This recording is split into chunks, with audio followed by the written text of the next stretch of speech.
Hey, salut mes petits poulpes, j'espère que vous allez bien. Moi, ça va super. En tout cas, aujourd'hui, on se retrouve pour retravailler mes petites locks, comme vous pouvez le voir juste là. Je suis chez Papalocks, donc bien évidemment, dans la description, je vous mettrai sa page Facebook ainsi que sa chaîne YouTube si vous êtes intéressé pour tout ce qui est travail de dread, etc. Et puis, tout simplement, ce qu'on va faire, c'est qu'on va filmer le passage où Papalocks va retravailler mes dreads. Donc, ça sera un tuto sur les dreads. Surtout, n'oubliez pas de mettre un max de likes sur la vidéo. Comme vous pouvez voir, le gros pouce bleu, ça nous fera extrêmement plaisir. Et puis, en tout cas, j'espère que la vidéo vous plaira. Allez, c'est parti. Je laisse offrir. Donc, qu'est-ce qu'on va... Premièrement, qu'est-ce qui est important quand on retape des dreads? Ça va être de s'assurer déjà de reprendre chaque dread et de séparer les mèches et quelques cheveux, voilà, qui sont en train de s'en mêler dedans et qui ne doivent pas être là. Hop, voilà, cette petite mèche de cheveux, elle va aller plutôt dans cette lock-ci, elle n'a rien à faire dans celle-ci. Donc voilà, on isole la quantité de cheveux de la mèche. Voilà, hop. Ce qu'on veut, c'est que ce soit ces cheveux-là. Ah, ça c'est pareil, c'est une petite mèche de cheveux qui avait perdu son chemin, qui était parti chez sa copine. Et donc voilà. Là, ce qu'on veut donc, c'est travailler ça. Et ça va être important de le faire sur chaque locks avant de mettre un coup de crochet, avant de faire quoi que ce soit. L'idée, ça va être effectivement de bien reprendre le quadrillage, la base de la dread, quelle que soit la forme qu'elle a. En tout cas, de faire ça propre. Par la suite, on peut très bien crêper, comme j'avais déjà expliqué, chercher à crêper sans le crochet dans la bouche, c'est mieux. On peut très bien chercher un petit peu à crêper le cheveu comme ça pour l'emmêler, commencer à emmêler la racine, à la regonfler, etc. Ça, je vous conseille de le faire si vous le faites vous-même, un soin dans vos dreads. Bien crêper la racine, donc là je l'ai fait très rapidement, mais vous pouvez rester plusieurs minutes, doucement, sans se faire mal. Comme ça, à crêper la racine, on bloque bien la dread, on laisse un petit peu de marge pour que ça... Et tout simplement, on frotte sur le crâne. Voilà, ça va commencer à emmêler la base, on va dire. Toujours pareil, il faut d'abord bien délimiter la zone et prendre que les cheveux qui nous intéressent. Par la suite, donc moi je vais essentiellement travailler au crochet parce que bah, déjà ça va plus vite et que c'est long de refaire les dreads sur une tête. Et que bah voilà, c'est ma spécialité, donc c'est un peu normal. Voilà. Je travaille rarement, des fois je crêpe un peu la dread, mais je peux aussi travailler directement au crochet. Encore une fois, je vous conseille vous de travailler un petit peu le crêpage avant de mettre un coup de crochet. Ça vous fera gagner du temps aussi sur le coup de crochet. Et voilà. Donc, basiquement, l'idée du crochet, c'est d'aller chercher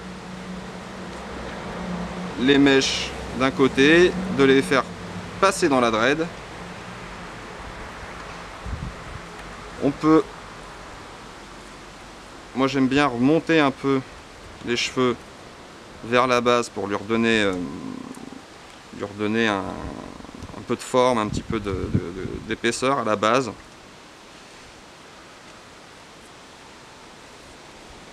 On peut chercher à faire passer des mèches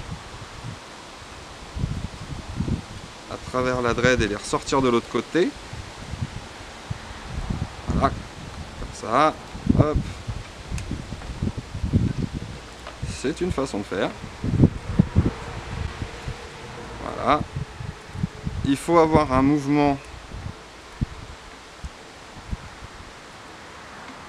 assez doux quand même, parce que si vous faites comme ça tout droit de manière violente, en fait au moment où ça accroche, si vous voyez là j'ai une boucle, si je tire fort je vais casser du cheveu et c'est pas ce qu'on veut finalement. Donc on peut laisser une boucle comme celle-là qui vient de se faire, je sais pas si on la verra bien à la caméra, mais voilà, il y a une boucle et le crochet est coincé dans la boucle. Par contre c'est vraiment à ce moment là il faut pas tirer et tout péter. Voilà. Par contre des fois on arrive à choper toute une mèche. Là j'ai un peu du mal parce que voilà, non ça n'est pas venu. Bon, et là ça ne veut pas pour celle-là, mais c'est pas grave. Parce que j'ai des cheveux casse-couilles. Parce que tu as des cheveux secs, mais c'est pas très grave. Mais du coup, Voilà, il est possible. Voilà. On peut réussir des fois à faire ressortir la mèche de l'autre côté. Ouais.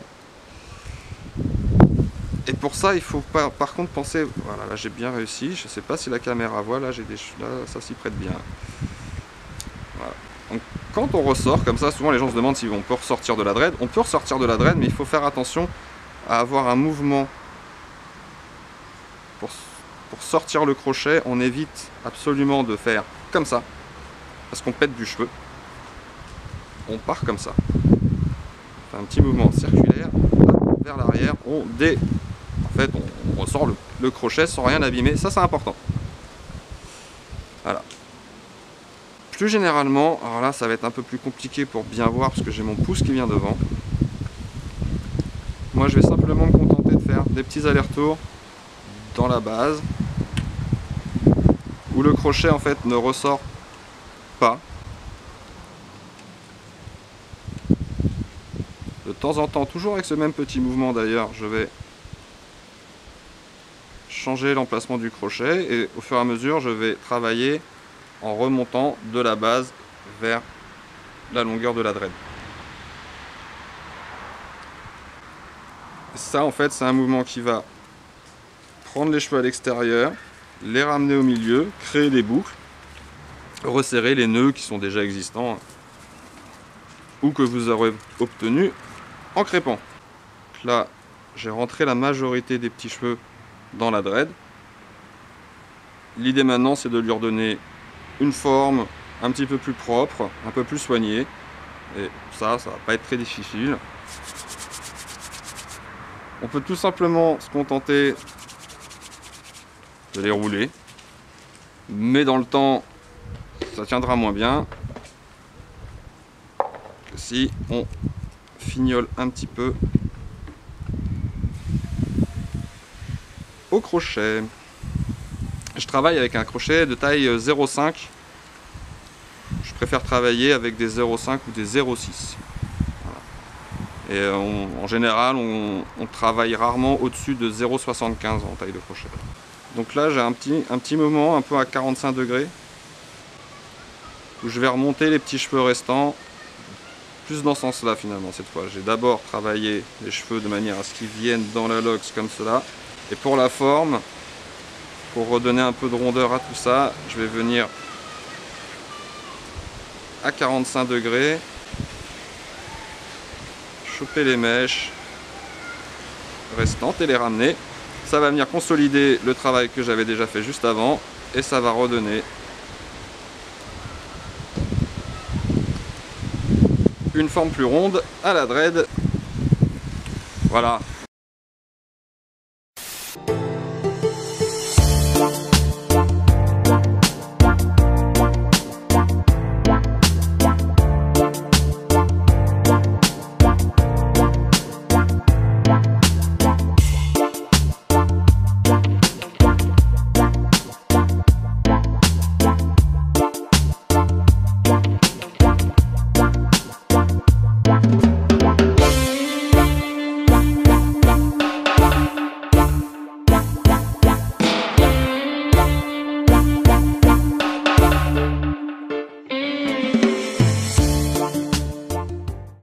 Du coup mes petits poules, j'espère que cette vidéo vous aura plu et que ce tuto vous aura été utile. N'oubliez pas d'aller dans la description pour pouvoir avoir la chaîne de Papa Lox qui est juste ici. Et je mettrai aussi sa page Facebook si vous avez besoin de le contacter. Et ensuite, ce qui va se passer, c'est que sur sa chaîne YouTube, il y aura aussi son point de vue et le point de vue du tuto tout simplement. Je vais surtout mettre la partie tuto sur ma chaîne, comme ça, qui est vraiment destinée à ceux qui veulent se faire des dreads, entretenir leurs dreads, etc., etc. Donc sur ma chaîne, vous trouverez que le tuto lui-même, voilà. Donc voilà, j'espère que ça vous aura plu. N'oubliez pas d'aller dans ces commentaires et mettre hashtag TeamPoulpe. Ah bah attends, tu fais partie des poulpes aussi hein. Même spammer, il n'y a pas de problème. N'oubliez pas qu'on vous kiffe, passez une bonne soirée. Ciao. Ça passe? Je suppose. Bon, pour moi ça va. Bah écoute. Tu pourras même garder ça pour la petite fin d'après la fin de la fin.